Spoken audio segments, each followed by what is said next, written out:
Get this, I told Nathan he was driving a hot new Nissan. It is new, well, hot, maybe not so much, because I'm driving the brand new Toyota Yaris, which means that Nathan is driving the car that competes with this. Roman promised me a brand new GTR to drive. He lied. I'm in what he called the next best thing. I'm in a Nissan Versa. Yay!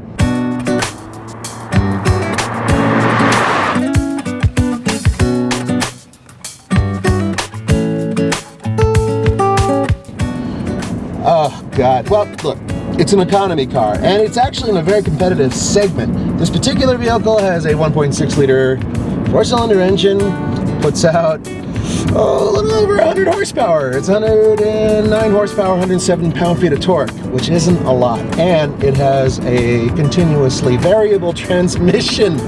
Wow, that kind of makes for a slow car, but it does get really good gas mileage. Obviously, we're not in a GTR, but we are going to see which of these two cars is better, the Toyota or the Nissan. And one way to find out is first, we're going to see how fast this goes 0 to 60. And I've got my stopwatch. I do have a G-Tech, but frankly, this car doesn't accelerate fast enough to start the thing. So we're going to have to do it the old-fashioned way, Nathan. Yeah, all right, let's get going. Okay, 3, 2, 1, go. All right, there we go, Nathan. We're at... that's 6 seconds. That's 7 seconds. Do you have any coffee? I'm kind of fall asleep. That's 11. Wait, almost? Are we there? No. There it is. Oh, my man. That is 15.6 seconds. We are over 6,000 feet, so I mean, to be fair, it's a tiny engine, but that's really slow. That's horrible.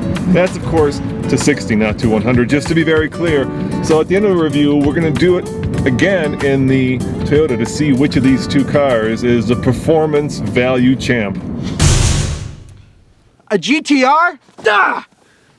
Just lie to me and say something else other than GTR. I was so looking forward to it. I have a Porsche in my garage, so I thought, oh, I can put these two together. Now, I walk like this around the car so I can at least look at the Porsche and think of better days.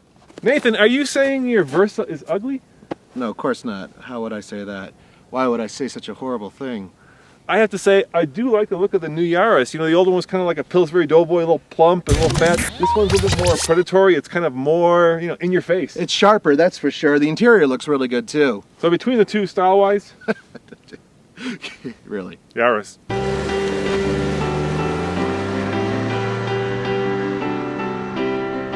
This Yaris is all new, well, at least the outside and the inside. The engine, the drivetrain, still the same 106 horsepower, 4-cylinder, paired with a 4-speed automatic, which means that it is incredibly slow.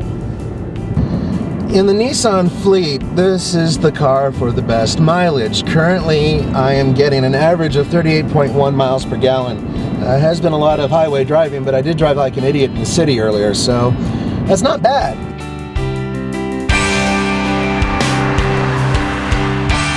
But when cars like the Fiesta and the Rio are all getting 40 MPG, they have a brand new Toyota that's getting 35 on the highway. That is not something that I would brag about. Yeah, I can tell what the front wheels are doing. And yes, this is an economy car, so to expect the car to be sporty is maybe asking too much. But the bar has been raised and Toyota has not stepped up. If you commute using a highway, a freeway, long road, this isn't a bad car. It actually has a really good highway ride. But if you go around the corner, be prepared to keep going the same direction you were initially going, okay? Especially if you're going really fast. And frankly, it's not a performance vehicle, not even a little. In terms of space, in terms of overall utility, the Nissan wins hands down, and it's not even a hatchback. This seat is all the way back. I mean, there are full-size SUVs and a Lincoln Town Car I don't think could even compete with this. It's incredible. So that part is awesome. The new Yaris comes in a 4-door like this one and a 2-door, but with the seat all the way back, honestly, I don't fit in either.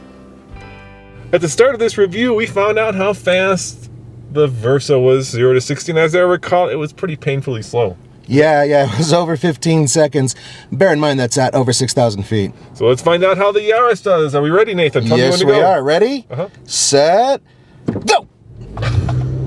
There it goes. Now the first 40 miles or so happen quickly, but afterwards, the 40 to 60 part, that part takes a long time. We're at 55, Nathan! Now! 15 seconds flat. So both of these vehicles are really, really slow. What a rush! You know, Nathan, it used to be that with small cars, Japanese set the benchmark. Today, sure, the GTR still sets the benchmark, but that's no GTR. No, I mean, economy cars used to be the Japanese calling card, and quite frankly, these cars have changed. They're all different at the same time. There's nothing that's new. There's nothing different, and there's nothing better. Today, with the Koreans building cars that get 40 miles to the gallon with direct fuel-injected engines, the Japanese have just not stepped up. Yep, and even some of the Americans are starting to improve and get to that mark. It's just, frankly, a little disappointing. So if you had to pick one of these two cars, I mean, they're both solid cars. Well, this one wins on paper. We know that. That's the car I'd pick, the Yaris, without a doubt. Because the Yaris is fun to drive and it still retains some personality, whereas that is basic transportation. This is basic transportation that looks better when you're driving backwards. As always, this is Roman. And Nathan. See you guys next time.